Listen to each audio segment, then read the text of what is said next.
भक्तों, ओम नमः शिवाय, श्री शिवाय नमस्तुभ्यम, जय श्री महाकाल। भक्तों, जैसे कि आप सबको पता है, कल का जो दिन है बहुत ही ज्यादा पावन है और वो दिन है 10 मई अक्षय तृतीया का दिन। जी हाँ भक्तों, गुरुदेव जी कहते हैं कि जो भी कोई व्यक्ति अक्षय तृतीया के दिन इन उपायों को करता है जो आज मैं आपको बताने वाला हूँ, उसके घर में, उसके जीवन में कोई भी व्यक्ति चाहे कितना भी ज्यादा बीमार हो या बहुत ज्यादा लोग आपके घर में बीमार होते हैं, कोई ना कोई बीमारी बनी रहती है, और अगर आपके घर में धन की बरकत नहीं है, धन आता है चला जाता है, टिकता ही नहीं है, कर्जा बहुत ज्यादा बढ़ गया है, तो आज के उपाय में अगर आप अक्षय तृतीया के दिन इन उपायों को कर लेते हैं तो आपका घर हमेशा खुशहाल रहेगा, जीवन भर आप हमेशा खुश ही रहोगे।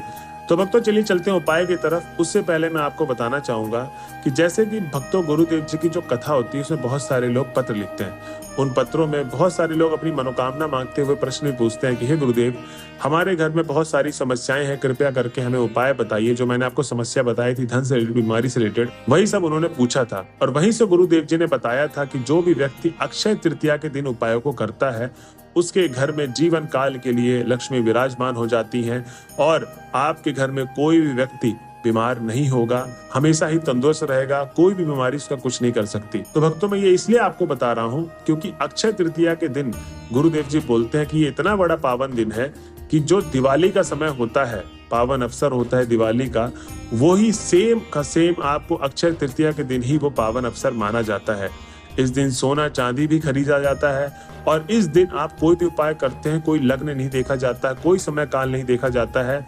आप अक्षय तृतीया के समय में किसी भी समय काल में आप इन उपायों को कर सकते हैं क्योंकि ये दिन ही इतना खास है। तो चलिए चलते हैं उपाय की तरफ जो गुरुदेव जी ने बताया था, जिसको करने मात्र से सारे भक्तों की मनोकामना पूर्ण हुई थी और आपकी भी मनोकामना अवश्य पूर्ण होगी। तो चलिए जानते हैं उपाय में गुरुदेव जी ने क्या बताया था। उससे पहले अब तक जिस किसी ने हमारे चैनल को सब्सक्राइब नहीं किया, चैनल कर ले सब्सक्राइब और बेल नोटिफिकेशन को भी ऑन कर ले, जिससे गुरुदेव जी की आने वाली अपकमिंग वीडियोस आपको मिलती रहे। तो भक्तों, गुरुदेव जी बताते हैं कि अगर आपके घर में कोई व्यक्ति बहुत ज्यादा बीमार है तो उस दिन आपको करना क्या है। इस उपाय में आपको चाहिए 5 हल्दी की गांठ। क्या चाहिए आपको? 5 हल्दी की गांठ और थोड़ा सा लाल चंदन का पेस्ट ले लें, मतलब गीला कर ले, किसी भी कटोरी में ले लें और थोड़ा सा उसको लाल चंदन को मिला के गीला कर ले, ठीक। और उसके बाद आपको चाहिए एक लंबी बाती का घी का दिया। अब सीधा आपको चले जाना है बेलपत्री के पेड़ के पास। भक्तों, गुरुदेव जी कहते हैं कि सबसे पहले तो जब आप बेलपत्री के पेड़ के पास चले जाओगे तो 5 से 10 मिनट माता पार्वती का आपको आराधना करना है। किनका करना है? माता पार्वती का। और ये आराधना करना क्यों है? क्योंकि गुरुदेव जी कहते हैं कि ज्यादातर भक्त जाते ही उपाय को शुरू कर देते हैं और उपाय को जाते ही शुरू करना बहुत ही गलत बात है, क्योंकि उससे आपकी मनोकामना पूर्ण नहीं होगी। क्योंकि आप किस मन से गए हैं, किस चित्त से गए हैं, आप किस दिल से मांग रहे हैं मनोकामना, वो नहीं पता। तो आप 5 से 10 मिनट भगवान की आरती आराधना कर ले और उसके बाद जब आपका मन चित हो जाएगा तो आप जो भी सच्चे दिल से मनोकामना मांगेंगे, माता पार्वती आपकी जरूर सुनेंगी। तो उसके बाद जब भक्तों आपने 5 से 10 मिनट आराधना कर ली माता पार्वती की, तो सबसे पहले आपको करना यह है, जो आप लाल चंदन लेकर गए थे उस लाल चंदन का 5 बार स्वास्तिक बनाना है। बेल पत्र के सामने ही पेड़ के पास आपको लाल चंदन से 5 स्वास्तिक बनाना है, ठीक। अब जब आप 5 स्वास्तिक बना लेंगे तो जो हल्दी की 5 गांठ लेकर गए थे वो 5 की 5 गांठ वो हर एक स्वास्तिक के ऊपर रख देना है, ठीक। और उसके बाद आपको एक दिया जो लंबी बाती का लेके गए थे घी का, वो माता रानी का स्मरण करते करते जला देना है और 5 से 10 मिनट भगवान का आराधना करना है, माता पार्वती की आराधना करना है। उसके बाद जब 5 से 10 मिनट हो जाएंगे तो सबसे पहले आपको जो भी समस्या है आपके जीवन में, बीमारी से रिलेटेड या किसी व्यक्ति के लिए आप उपाय करने आए हैं, वो व्यक्ति हॉस्पिटल में है, तो उस व्यक्ति का नाम और गोत्र बोलकर माता पार्वती के सामने समस्या बोलनी है और अब कहना है कि हे माता पार्वती, जो आज मैं आपके समक्ष आई हूँ उपाय करने, और ये जो 5 हल्दी की गांठ मैंने आपको चढ़ाई है वो मुझे आप औषधि के रूप में प्रदान करिए। किसके रूप में? औषधि के रूप में प्रदान करिए। ऐसे आपको बोलना है कि माता रानी, मुझे ये 5 हल्दी की गांठ औषधि के रूप में प्रदान करिए, जिससे इसको खिलाने से उस व्यक्ति की बीमारी ठीक हो जाए, ठीक। तो आपने औषधि के रूप में वो मांग लिया। अब सीधे आपको चले जाना है घर की तरफ। अब जब आप घर की तरफ आएंगे तो वो हल्दी की जो 5 गांठ है उसको आप पीस लें मिक्सी में।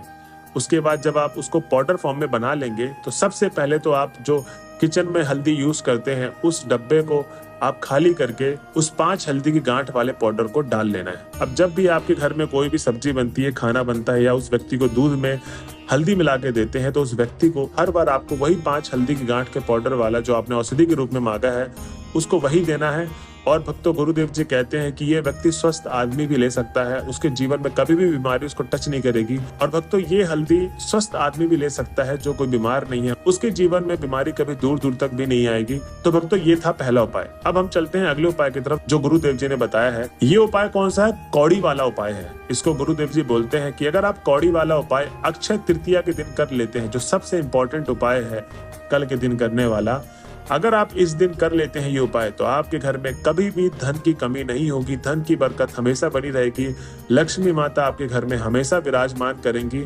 आपको उपाय कैसे करना है चलिए देखते हैं।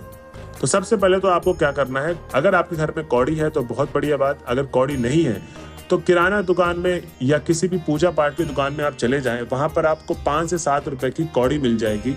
उस एक कौड़ी को ले लें, एक कौड़ी चाहिए आपको, ठीक, और एक लाल कपड़ा ले लें छोटा सा, ठीक है। उसके बाद आपको सीधा घर की तरफ चले आना है। अब आपको चाहिए क्या क्या इस उपाय में, आपने एक कौड़ी खरीद ली और एक लाल कपड़ा खरीद लिया और हल्दी की 5 गांठ चाहिए। और अगर आपके घर में हल्दी की गांठ नहीं है तो आप गांठ खरीद ले, किराना स्टोर में मिल जाएगी, हल्दी गांठ मिलती है, ठीक। तो आप हल्दी की 5 गांठ ले लें और सबसे पहले तो वो जो लाल कपड़ा आप लेकर गए थे उसको सामने, थाली के सामने या कहीं पर भी बिछा ले उसको, और 5 गांठ सबसे पहले रख दे। एक कौड़ी जो लेकर आए थे आप, उस एक कौड़ी को भी रख दे। अब उसकी एक पोटली बना ले, उसको बांध ले, जैसे पोटली बनाते हैं ना वैसे ही पोटली बना ले। पोटली बनाने के बाद आपको करना क्या है, और ये भक्तों ये उपाय आपको किसी भी मंदिर पे नहीं जाके करना है, ये उपाय आपको घर पे ही करना है। सबसे अच्छी बात यही है कि ये उपाय आप अपने घर पे ही करेंगे। जहाँ पर माता लक्ष्मी की आपकी मूर्ति है या प्रतिमा या तस्वीर रखी हुई है, वहीं पर आपको ये लाल पोटली रख देनी है और एक घी का दीपक लंबी बाती वाला माता रानी के सामने जला देना है। भक्तों गुरुदेव जी कहते हैं कि ये जो आपने पोटली रखी है इसको पूरे रात रखे रहने देना है, आपको इसको उठाना नहीं है। और ठीक जब अगला दिन आएगा, मतलब 11 मई परसों का दिन आएगा जो, उस दिन आपको करना क्या है कि लाल पोटली रखी थी जो माता लक्ष्मी के पास, वो आपको वहां से उठाना है और आपके घर में जहां भी धन रखते हैं आप, जहां भी पैसा रखते हैं, जहां भी जेवर जेवरात रखते हैं, उसी जगह पे आपको वो लाल पोटली रख देनी है। जी हाँ भक्तों, गुरुदेव जी कहते हैं कि जो भी मेरे बताए गए उपाय को इस तरीके से करता है और कोई भी गलती नहीं करता है तो उसकी मनोकामना अवश्य पूर्ण होगी। माता रानी आपके घर पे हमेशा बनी रहेंगी, आपके घर में धन की बरकत होगी, धन की कभी कमी आएगी ही नहीं। तो भक्तों ये था दूसरा उपाय जो गुरुदेव जी ने बताया था अक्षय तृतीया के दिन करने के लिए। तो भक्तों ये थे 2 उपाय, कल के दिन आप इन उपायों को जरूर करिए। और अगर आप वीडियो के लास्ट तक पहुंच चुके हैं तो श्री शिवाय नमस्तुभ्यम लिखना ना भूलें। मिलते हैं अगले वीडियो में, जब तक के लिए बने रहे हमारे चैनल में। हर हर महादेव।